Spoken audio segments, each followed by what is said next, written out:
Terima kasih Anda masih bersama kami di Political Show. Setelah tadi kita membahas soal manuver Nasdem yang datang ke Sekber Gerindra PKB, kemudian deklarasinya Demokrat yang menggunakan press release, deklarasinya PKS yang masih belum secara organisatoris ataupun secara organisasi. Kita akan masuk lebih dalam pasca pertemuannya Ketua Umum Partai Nasdem Pak Surya Paloh dengan Presiden Jokowi yang kabarnya, saya mau tanya ke Pak Sugeng. Pak Sugeng, dalam pertemuan Ketua Umum Anda dengan Presiden Jokowi, ini kita dapat informasi yang sudah kami validasi dan itu mengatakan bahwa membahas soal pencapresannya Mas Anies Baswedan dan ada jaminan dari Ketua Umum Anda Pak Surya Paloh bahwa keputusan-keputusan strategis tentang pencapresan Anies akan dikonsultasikan ataupun akan dikomunikasikan dengan Presiden Jokowi. Kenapa harus seperti itu Pak Sugeng? Kok beda dengan apa yang saya... Jadi itu nggak benar ya? Ya beginilah, bahwa Pak Surya setelah ketemu dengan Pak Jokowi, juga dengan saya, dengan beberapa dari DPP menyampaikan, karena ini perlu juga menjadi pemahaman kita-kita. Intinya adalah pertemuan itu ya sebagaimana dua orang sahabat yang secara emosional seperti kita ketahui begitu dekat, mungkin ada dinamika politik sehingga terjadi komunikasi yang lag dalam kurang lebih 2-3 bulan kan itu. Betul kalau ditengarai sejak kapan? Sejak dideklarasikannya Anies Baswedan sebagai 3 bulan calon yang lalu ya. presiden, jadi 3 Oktober. Nah, dan itu diakui salah satunya ya, dengan bahasa yang ringan lah Pak Jokowi komplain kenapa kita mendeklarasikan Anies Baswedan tanpa komunikasi sebelumnya. Nah, meskipun Pak itu Surya dibahas dalam pertemuan Pak Jokowi dengan Pak Surya. Tetapi juga sebatas itu saja kata Pak Surya ya. Nah, lagi-lagi kan kita sebenarnya kan tidak mau mengorek terlalu jauh. Intinya adalah Pak Surya memberi isyarat bahwa pertemuan ini adalah ada kesepahaman bersama, kesepakatan bersama bahwa ingin membangun kebersamaan kembali ke depan. Nah, itulah apa yang disebut dengan pertimbangan kualitatif itu begitu, bahwa di tengah-tengah itu ada diskusi macam-macam memang iya, tapi sekali lagi itu kita juga tidak mengorek-orek apa sih Pak Surya, ini kan hak beliau lah karena sebagai seorang sahabat yang kita sama-sama tahu begitu dekatnya, dan itulah secara simbolik bahkan dicerminkan bahwa akrab kembali sampai misalnya diantar sampai ke mobil dan sebagainya. Ini mencerminkan bahwa Pak Surya dan Pak Jokowi dalam pertemuan itu adalah cairlah emosi sedemikian rupa bahwa pernek-pernek di dalamnya saya kira tidak secara eksplisit juga disampaikan Pak Surya kepada kami. Berarti dibahas juga soal koalisi perubahan yang ingin dibentuk Nasdem dengan Demokrat dan juga PKS. Sama sekali tidak. Tidak ada pembahasan itu, tapi membahas soal pencapresan Anies. Iya, waktu itu bahasa yang kenapa kok jadi agak renggang ya, memang apa komplain sih tidak, habis Bang Surya juga nggak dan sebagainya dengan bahasa-bahasa itu. Tapi kan lantas selanjutnya bicara lebih kepada ke depan, mengemukakan Pak Surya bagaimana kita Nasdem mengemukakan secara moral etik, ingat ya sekali lagi, cara berpolitik yang akan tetap mendukung Pak Jokowi sampai tahun 2024. Bahkan di situ itu berbagai persoalan kebangsaan diurai, memang betul disampaikan bagaimana posisi Pak Jokowi dalam survei kepuasan publik misalnya sudah sampai 73%, maka perlu terus dipertahankan agar apa? Agar kita sebagai bangsa mampu menghadapi persoalan-persoalan yang menurut beliau juga tidak mudah. Misal tantangan ekonomi ke depan, krisis energi juga belum selesai, krisis pangan dan sebagainya. Lebih itu yang disampaikan Pak Surya kepada kami. Membangun kebersamaan, tadi Anda sebutkan ya, membangun kebersamaan antara Nasdem dengan Pak Jokowi. Artinya sekaligus menawarkan pencapresan Anies ini dikomunikasikan dengan Pak Jokowi. Itulah interpretasi Anda lagi gitu loh. Kebersamaan adalah tapi ada jaminan itu nggak? Tidak ada, nggak ada jaminan itu ya. Tidak ada jaminan, tidak ada secara spesifik lantas kalau demikian maka segala sesuatu akan ini kan semuanya by nature. Sekali lagi ya, kami mendukung Pak Jokowi sampai tahun 2024. Itu kewajiban moral. Penentuan cawapres tidak akan dikomunikasikan dengan Pak Jokowi? Sama sekali tidak saya kira. Itu karena itu beda ininya, beda ruangnya beda. Bahwa komunikasi sebagai seorang sahabat bisa saja terjadi, tetapi bahwa lantas saling istilahnya kalau tidak ini maka ini enggak juga. Masing-masing punya otoritas, masing-masing punya independensinya dalam apalagi kami sebagai partai politik karena konstitusi kan jelas menyatakan presiden wakil presiden dijalankan oleh partai politik atau gabungan partai politik. Apalagi ada presidensial threshold. Nah itulah jadi tidak sejauh itulah bagaimana komunikasi. Yang jelas adalah secara emosional sepakat ingin membangun kebersamaan seperti yang lalu-lalu. Nah, Oke, membangun kebersamaan seperti yang lalu-lalu. Mas Hasan, Anda memaknai bagaimana pertemuan antara Pak Surya Paloh dengan Pak Jokowi membahas soal pencapresan Anies, meskipun tadi tidak dijawab sebetulnya oleh Pak Sugeng, tapi informasi yang kita dapat itu juga ikut memberikan jaminan sebetulnya Pak Surya kepada Pak Jokowi, termasuk penentuan cawapres, kemudian nanti keputusan-keputusan penting ke depannya itu melibatkan Pak Jokowi. Ya, kalau menurut saya mungkin tentu membahas salah satunya soal pencalonan Mas Anies. Tapi menurut saya spirit pertemuan itu bukan membicarakan Mas Anies. Spirit pertemuan itu menurut saya karena terganggunya keseimbangan Pak Jokowi di tempat lain. Dengan PDIP. Jadi terganggunya pasca HUT itu menurut saya keseimbangannya terganggu. Nah, keseimbangan terganggu ini kan presiden nggak bisa punya front banyak-banyak. Kalau dia agak tegang di sebelah sana, di sini nggak boleh tegang juga dong. Dan Pak Surya saya rasa juga dengan pintar membaca itu. Makanya pulang kemudian berusaha beberapa kali bertemu dengan presiden dan akhirnya dikabulkan. Menurut saya ini adalah apa ya? Pak Presiden bisa gunakan itu. Saya bisa komunikasi lagi dengan Surya Paloh kok. Kalau di sini nggak menghargai saya bisa komunikasi dengan Surya Paloh kok. Gitu. Mungkin abis ini saya komunikasi dengan Pak SBY misalnya. Kabarnya akan begitu. Iya, bisa begitu kan. Begitu. Kalau kan saya lihat dari jauh aja. Tapi soal jaminan yang diberikan oleh Pak Surya kepada Pak Jokowi tentang sosok Anies Baswedan, itu kan sebagai presiden yang akan lengser nantinya kepada siapapun calon penggantinya itu butuh security ya, butuh saya nggak tahu apakah jaminan. Mereka punya kesepakatan soal itu. Tapi Pak Surya wajar kalau meyakinkan Pak Jokowi, ini nggak berbahaya buat Pak Jokowi, wajar meyakinkan yang seperti itu. Tapi apakah Pak Jokowi sepakat dengan itu, wallahu alam. Wallahu alam. Jadi yang kita lihat itu kan yang panggung depan saja. Tapi bahwa kita juga sebagai publik melihat ada perubahan dari Nasdem nggak bisa dipungkiri juga. Misalnya begini. Kalau pertemuan dengan Pak Jokowi oke lah, itu kan bagian dari koalisi pemerintahan. Orang bisa tafsirkan macam-macam, supaya ini nggak diresafel bisa juga. Bisa juga orang bilang nanti surat Demokrat itu, kalau bungkus-bungkus segini, jangannya Demokrat sama PKS mendorong Nasdem kena resafel nih gitu. Sudah 20% gitu. Jaminan yang tawarkan itu nggak jadi gitu. Nggak jadi dapat tiket nih misalnya kayak gitu. Tapi kita kan membaca panggung depan saja. Kalau panggung depan itu kita memang nggak melihat politik itu dengan rumit.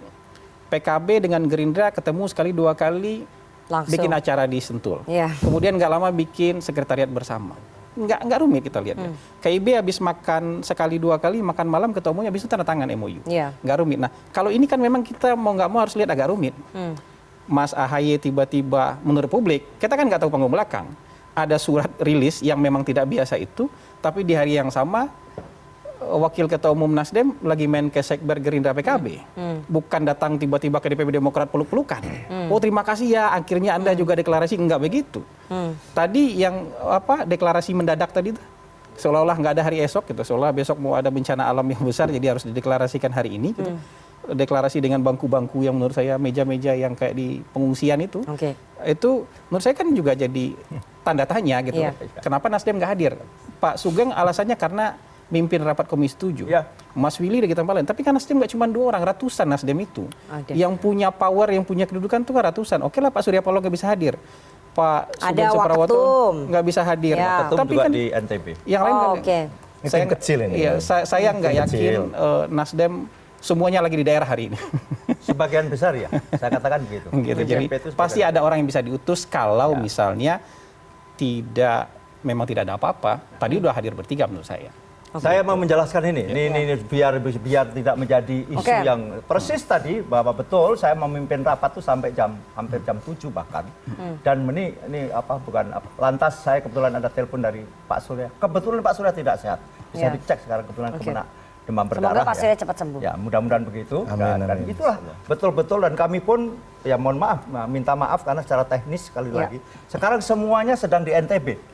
Waketum di NTB, Willy di NTB. Karena kunjungan bersama dengan Anies ya. Presiden kita perkenalkan dengan konstituen kita di NTB dan pengurus daerah tentunya. Saya kira itu kita supaya clear bahwa hari ini kan yang mengumumkan PKS, kami mengamini, sangat mengamini. Saya terus komunikasi terus, ya mohon maaf tidak hadir secara fisik. Nah hari inilah misalnya bagian dari fisik itu bagaimana kita menyambut baik, mengamini apa yang telah disampaikan oleh PKS tadi. Akhirnya difasilitasi oleh CNN. Jadi ini sudah difasilitasi satu PKS harusnya datang juga nih biar resmi. Mas Zaky, Anda nggak khawatir ya ketika Pak Surya ketemu dengan Presiden Jokowi karena banyak isu yang beredar bahwa ini kemudian Nasdem bisa masuk angin, terus makanya Demokrat cepat-cepat di hari yang sama ketika Pak Surya datang ke istana kan Demokrat mengumumkan ya melalui press release ini bentuk kekhawatiran juga. Demokrat nggak khawatir ya kalau kemudian Nasdem kemudian masuk angin atau melihat ini manuver Nasdem yang sedang berada di dua jalur koalisi perubahan dan jalur istana. Ya enggak. Double track. Enggak. Kalau kami begini melihatnya, ini mesti diketahui juga. Demokrat, Nasdem, PKS, kami ini dipersatukan oleh visi dan semangat yang sama. Senasib dan seperjuangan, ingin memperjuangkan ya perubahan dan perbaikan untuk masyarakat, bangsa dan negara ini. Dan kami komunikasi udah sangat intens, chemistry-nya sudah sangat bagus gitu. Jadi biasa saja gitu. Dan kami apapun selalu dikomunikasikan. Mau ada kunjungan ini, kunjungan itu, satu sama lain saling komunikasi. Kami mau ada rilis pun kami komunikasi. Ya tadi Pak Sugeng juga sudah menjelaskan. Jadi tidak ujuk-ujuk ada dia mau gini kita buat rilis, enggak. Sudah ada komunikasi sebelum-sebelumnya gitu. Jadi nggak semudah itu. Wah lalu kalau misalnya ke istana, loh yang justru menjadi pertanyaan besar kami, kalau malah kok Pak Jokowi nggak menerima Pak Surya Paloh, kan begitu. Karena kita ingat 2014 Pak Surya Paloh itu salah satu paling depan Nasdem ya kalau nggak salah itu paling depan yang duluan memproklamirkan Jokowi adalah kita, Jokowi adalah capres. Bayangkan itu. Kemudian 2019 Nasdem dan Pak Surya Paloh juga bersama Pak Jokowi. Jadi menurut kami wajar dan bagus. Kami senang memiliki mitra koalisi yang punya kesetiaan bahwa dia dukung. Kemudian dia akan mengantarkan sampai selesai. Nah itulah kan nanti. Begitu juga koalisi perubahan, Demokrat, PKS, Nasdem nih. Kalau dipilih publik nanti 2024 memimpin negeri ini, ya kami ini bertiga kompak ya Pak ya. Kita akan sampai selesai. Ya berarti gitu kok nama perubahan nggak bisa dong dipakai. Kan Nasdem masih bersama dengan Pak Jokowi dan lagi kembali mesra saat ini. Kebersamaannya kembali terjalin. Nama perubahan nggak bisa dipakai dong, udah nggak relevan Nasdem dong. itu kata kuncinya kan restorasi. Restorasi kan perubahan. Nah Demokrat juga menggan perubahan dan perbaikan. Ini sama semua similar. Tinggal tadi lagi-lagi kami sampaikan perubahan itu suatu keniscayaan. Ya kan? Nah yang kedua adalah bahwa ya yang kurang baik ya kita perbaiki. Ya kita ubah, tapi kalau udah baik ya kita lanjutkan sama. Namanya pemerintahan kan selalu seperti itu gitu loh. Lalu kenapa kemudian kalau tidak bisa dipakai perubahan? Ya jelas bisa lah. Ini memang janji kami, sudah kami wujudkan juga, sudah kami sampaikan seperti apa itu. Nah makanya nanti, kami semua ini ya, Nasdem, Demokrat dan PKS, di tim kecil ini lagi menyusun itu semua. Detail, jadi pada saat nanti gong kita deklarasi bertiga ya Pak Toto, wah rakyat mau nanya Pak perubahan itu ABC, perbaikan ABC. Tapi dalam pembicaraannya Pak Surya Paloh dengan Presiden Jokowi membahas soal itu tadi, koalisi dan juga pasangannya kira-kira itu Demokrat merasa diintervensi nggak? Ya enggak, ini loh, ini kan perbincangan sahabat. Kecuali izin Pak Jokowi. Gak ada masalah berarti ya? Iya, nggak masalah. Kecuali izin Pak Jokowi, saya maunya si A, boleh nggak? Ya kita tahulah karakter Pak Surya Paloh. Seorang yang punya independensi, kemandirian, berbicara dengan presiden juga respect. Tapi beliau tetap dengan pendiriannya inginnya siapa. Nah ini kami bertiga udah saling tahu satu sama lain. Ini tiga partai ini, ada tiga partai yang tidak bisa diintervensi oleh siapapun. Kami mengedepankan tadi. Ya kan, kemandirian, independensi dan aspirasi rakyat. Ingin perubahan, makanya kita bentuk ini koalisi perubahan. Mas Hasan, memang semulus itu ya, seperti yang tadi disampaikan oleh Mas Zaky, atau mungkin ada peluang bisa pecah kongsi Nasdem, Demokrat dan juga PKS, terus kemudian berlabuhnya mungkin ke PKB. Anda melihatnya bisa kayak gitu nggak? Ya kalau pecah kongsi kita nggak tahu lah ya. Tapi kalau nggak mulus kayaknya iya. Iya, karena kalau yang lain terbukti gampang kok. Masa yang ini sepertinya tidak mudah gitu. Seperti tidak mudah. Kita tidak tahu. Kayak yang lain kan 2 kali 3 kali ketemu makan malam langsung selesai gitu. Jadi. Yang lain sekali 2 kali makan selesai jadi, bisa tanda tangan. Apakah meskipun yang satu belum jelas siapa capresnya, yang satu lagi juga cawapresnya. Belum jelas siapa capresnya. Tapi bukti bahwa mereka bisa tanda tangan itu kan paling tidak sudah mengikat dalam satu ikatan koalisi. Kalau yang ini sudah jelas capresnya belum bisa tanda tangan sampai hari ini. Jadi semuanya ada plus minusnya. Tapi saya melihat bahwa memang kalau yang lain bisa sekali, kalau memang punya chemistry, kesamaan, visinya sama, mungkin 2 hari duduk tuh udah selesai. Poin-poin apa yang perlu disepakati itu menurut saya bukan sesuatu hal yang kan bisa ditebak aja poin apa, power sharing mungkin. Iya, siapa calon wakil mungkin, iya kan? Siapa yang harus apa, bagaimana soal pembiayaan pemilu mungkin. Kan poinnya nggak banyak. bagaimana pembagian alokasi kursi, mungkin jatah masing-masing berdasarkan suara kah, berdasarkan apakah, banyak kan. Maksudnya, tapi itu poin-poin itu bisa diselesaikan dalam waktu 2 hari, 3 hari.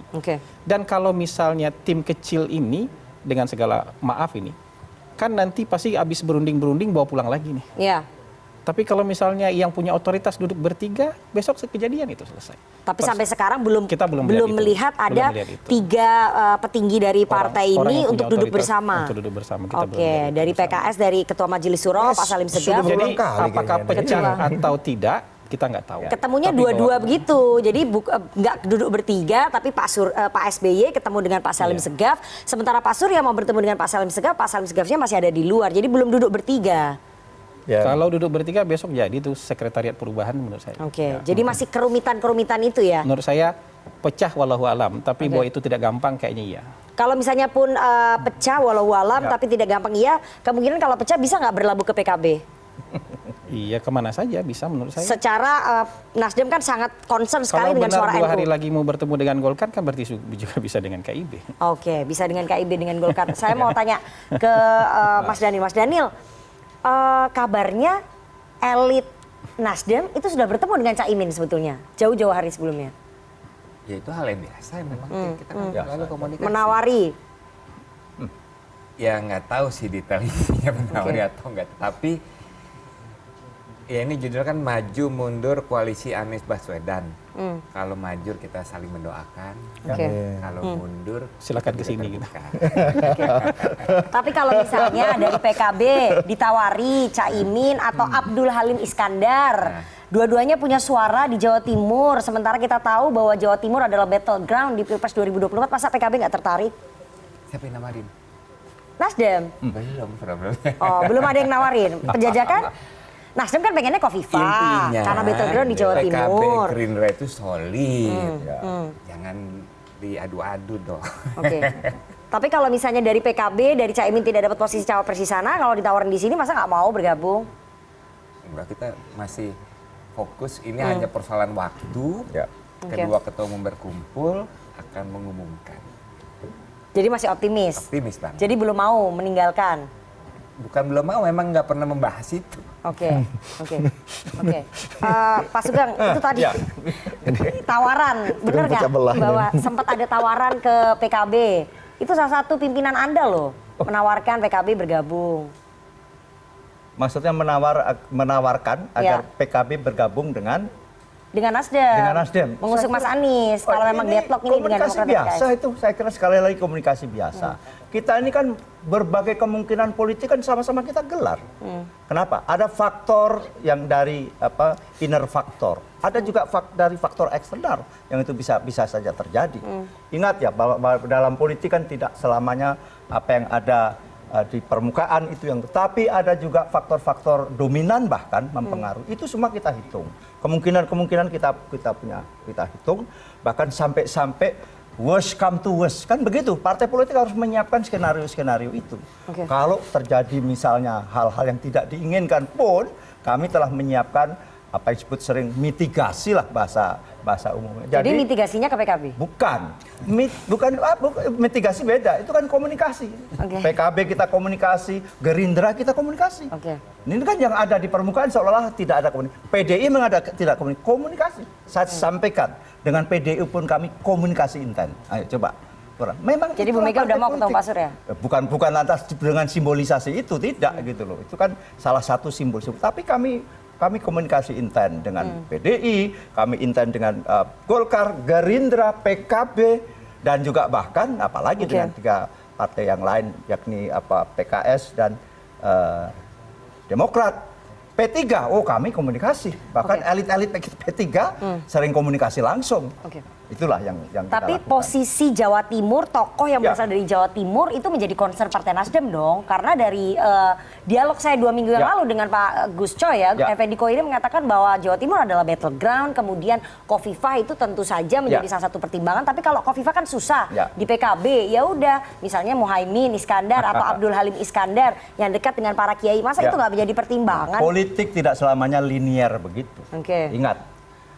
Bagaimana kebutuhan kita di mana, itu juga sangat tergantung siapa. Mohon maaf misalnya lawan kita. Kan begitu juga.